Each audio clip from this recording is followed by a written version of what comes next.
Sou Ana Paula Neres Kramer, discente do Programa de Mestrado Profissional em Proteção de Plantas do IF Goiano, Campus Urutaí.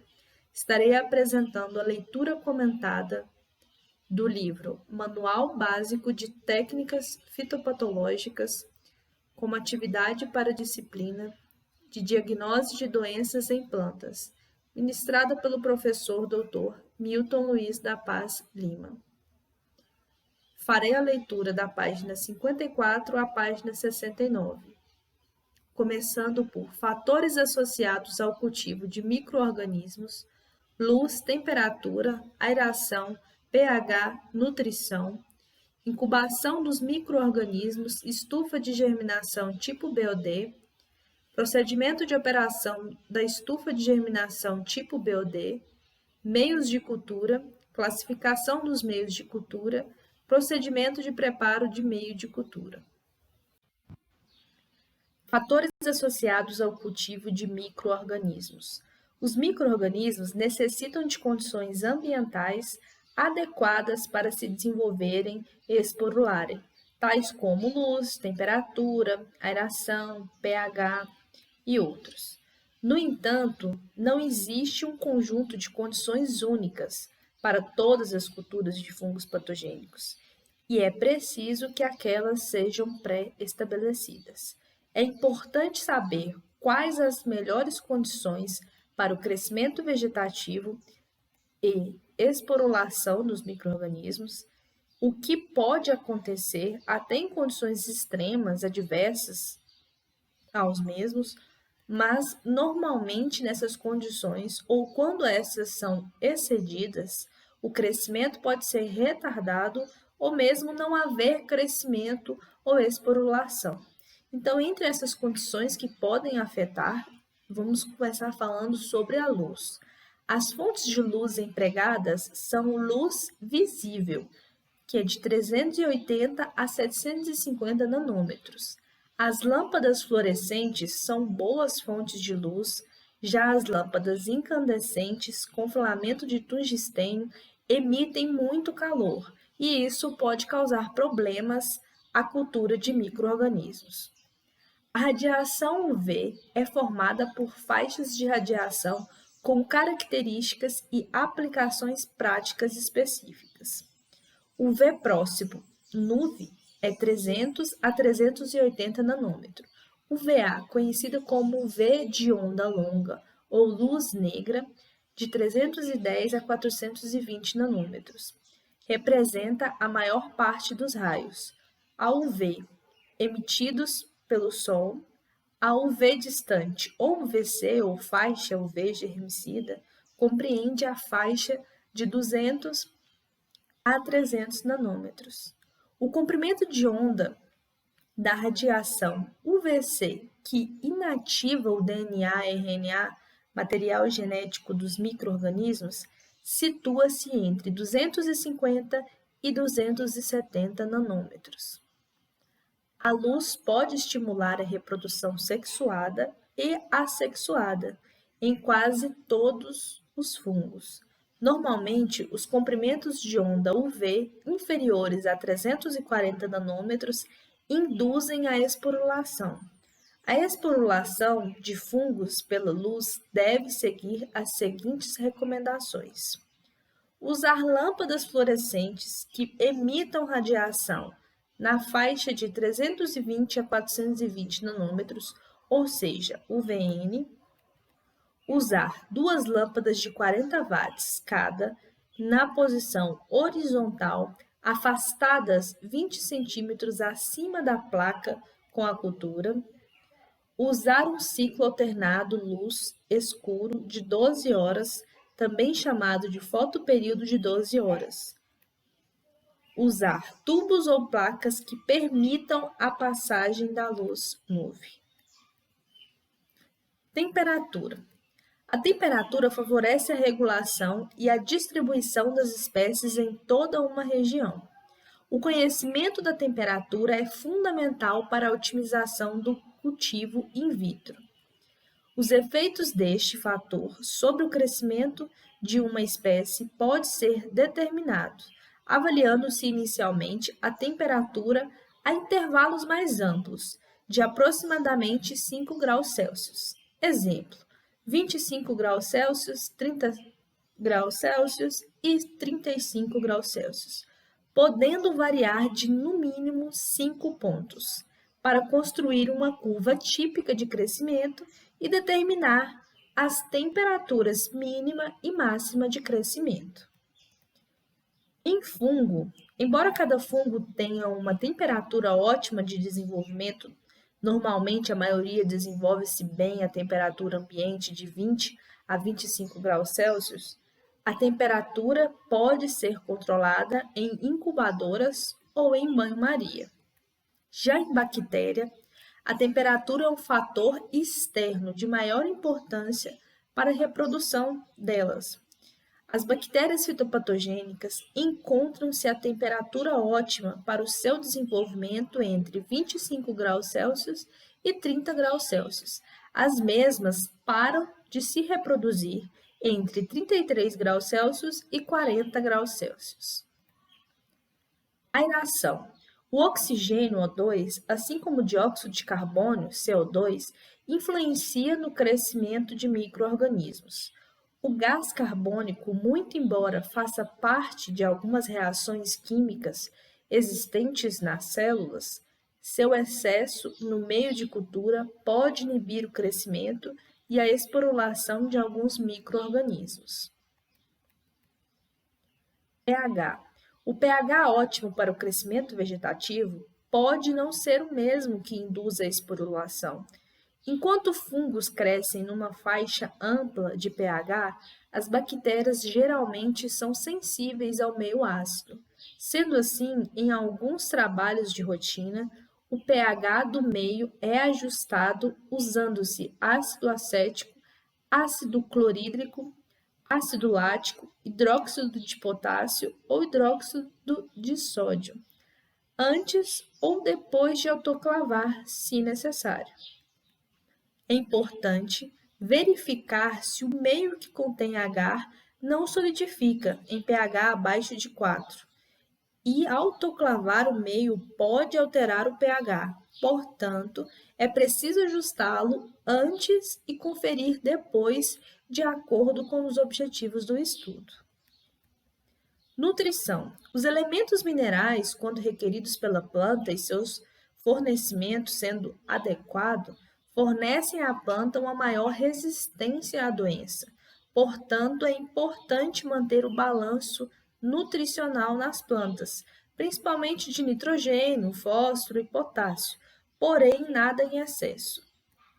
Como controle nutricional preventivo das plantas, usam-se, na maioria dos casos, os fertilizantes. E como meio nutritivo para o crescimento dos micro-organismos em laboratório, temos os meios de cultura. Quando não se conhece os micro-organismos que estão sendo cultivados, como no caso do estudo da microbiota de determinado local, normalmente devem ser isolados, incubados e a cultura pura identificada e diagnosticada. A estufa de germinação tipo BOD é um equipamento muito usado no laboratório de fitopatologia, cujas condições pré-estabelecidas de incubação e meio de cultura apropriado permite que um determinado micro-organismo possa ser isolado para posterior identificação. Então, falando agora sobre incubação de micro-organismos e estufa de germinação tipo BOD.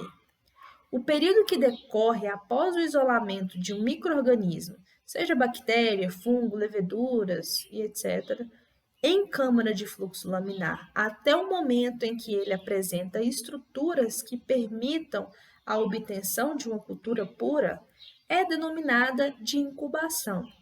Para os micro-organismos aeróbios, a incubação em placas de Petri ou tubos contendo inóculo é normalmente feita em estufas bacteriológicas ou estufa de germinação tipo BOD. O controle de temperatura é importante, tanto em condições aeróbias como anaeróbias, pois é um fator a ser considerado para o cultivo dos micro-organismos. Enquanto muitos micro-organismos crescem em temperatura ambiente, outros crescem em condições extremas, podendo chegar até 37 graus Celsius. E para tal, os micro-organismos devem ser mantidos em estufas de germinação, com a temperatura regulada e, quando necessário, em presença de luz, também controlada.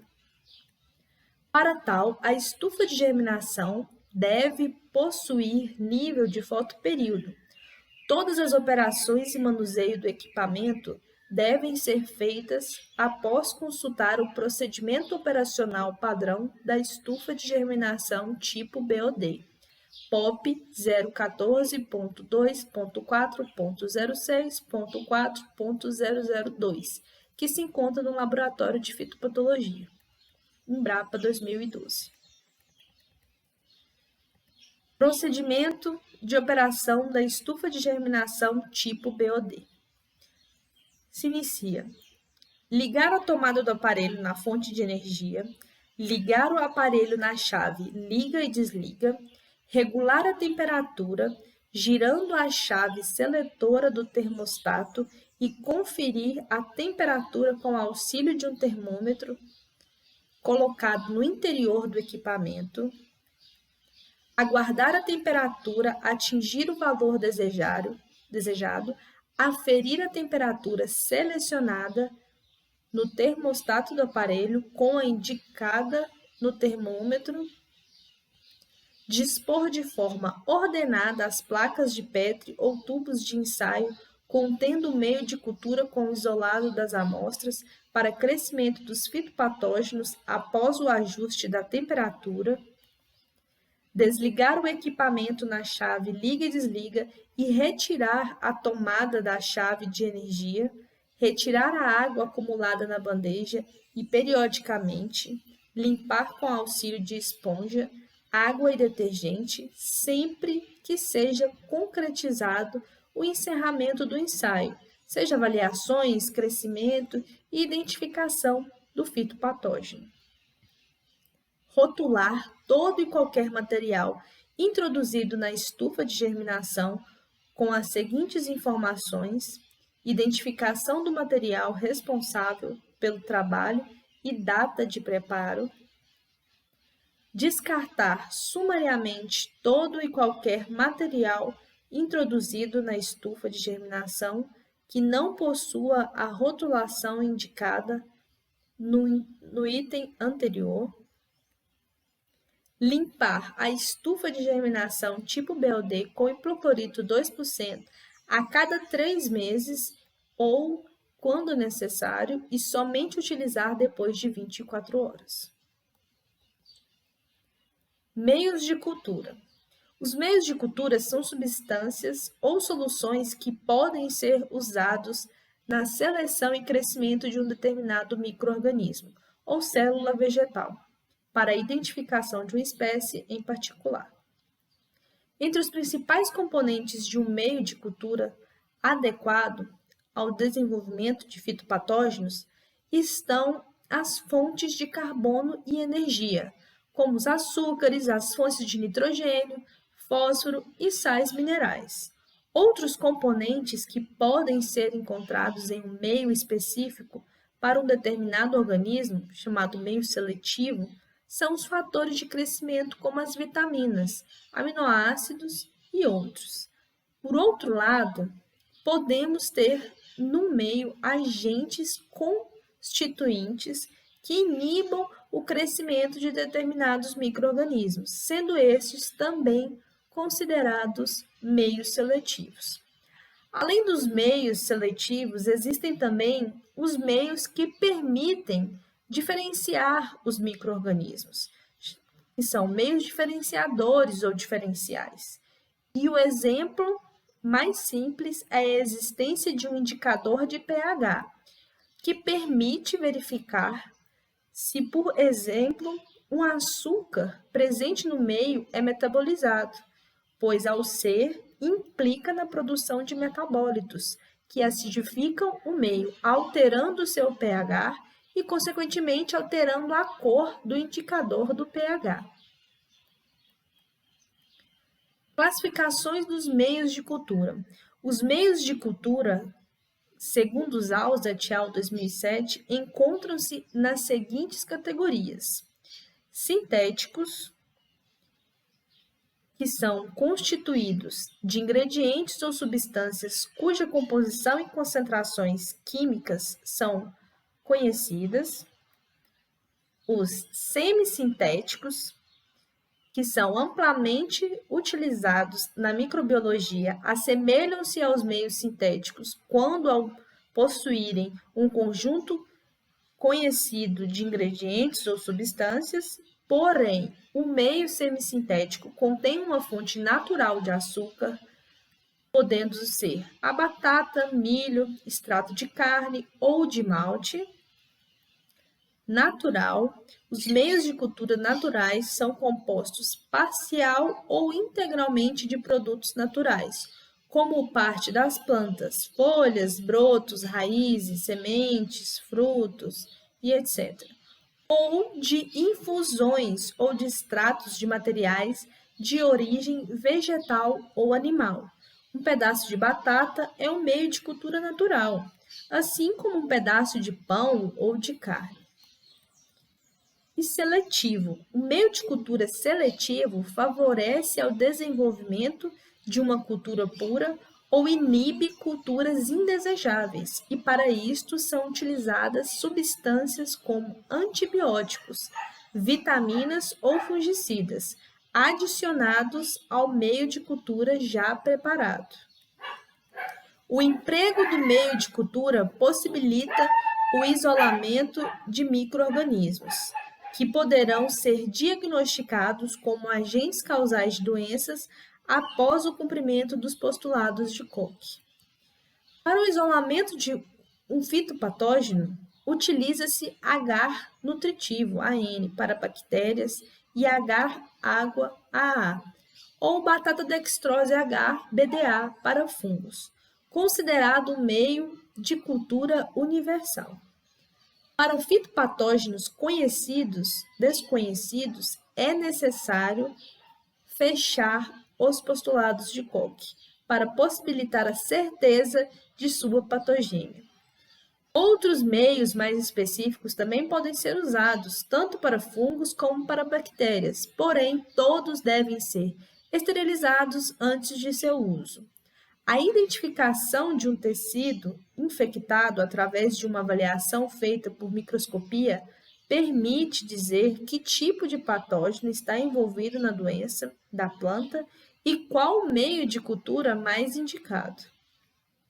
Cuidados devem ser seguidos com o preparo do meio de cultura. Para tal, consultar sempre que necessário o procedimento operacional padrão, intitulado Preparo de Meio de Cultura em Batata Dextrose e Agar, POP 014.2.4.06.3.004, que se encontra no Laboratório de Fitopatologia, Embrapa 2010, ou consultar os registros da qualidade do Laboratório de Fitopatologia, onde se encontram os meios de cultura mais empregados no laboratório.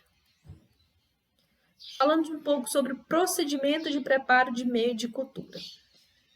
Segue-se da seguinte forma: pesar cada substância em um becker com identificação de cada uma e o peso a ser pesado para minimizar erros, tampar com papel alumínio cada becker até que termine a pesagem. Antes de adicionar as substâncias do becker do Erlenmeyer ou vidro âmbar, certificar-se que o volume do Erlenmeyer ou do vidro âmbar está correta. Medir com uma proveta de volume próximo ao que se deseja preparar o meio de cultura. Inserir na vidraria e fazer uma marcação com caneta própria. A seguir, passar água destilada na vidraria, colocar um volume de água destilada no fundo do vidro que corresponda a 3 cm de altura e levar ao agitador magnético com uma barra magnética e proceder à agitação de cada substância. Levar o meio já homogeneizado no vidro âmbar com a tampa entreaberta e, se for no Erlenmeyer, coberto com papel alumínio, para autoclave sob pressão de 1 kgf, centímetros quadrados, que é referente a 1 atm, temperatura regulada para 120 graus Celsius e deixar por 20 minutos. Terminada a dissolução do meio de cultura, deixar esfriar até aproximadamente 50 graus Celsius, temperatura máxima para se segurar o frasco na mão. Verter cuidadosamente para as placas de Petri em uma câmara de fluxo laminar e deixá-las semi-abertas, até que esfrie, em média uns 20 minutos.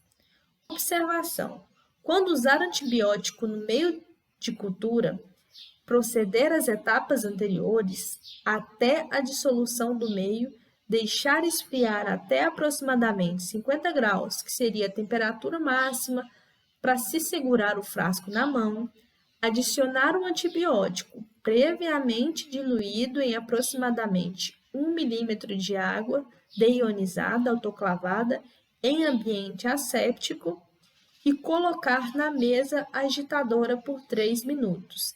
Em seguida, verter placas de Petri em câmara de fluxo laminar e esfriar. E, quando necessário, armazenar em geladeira.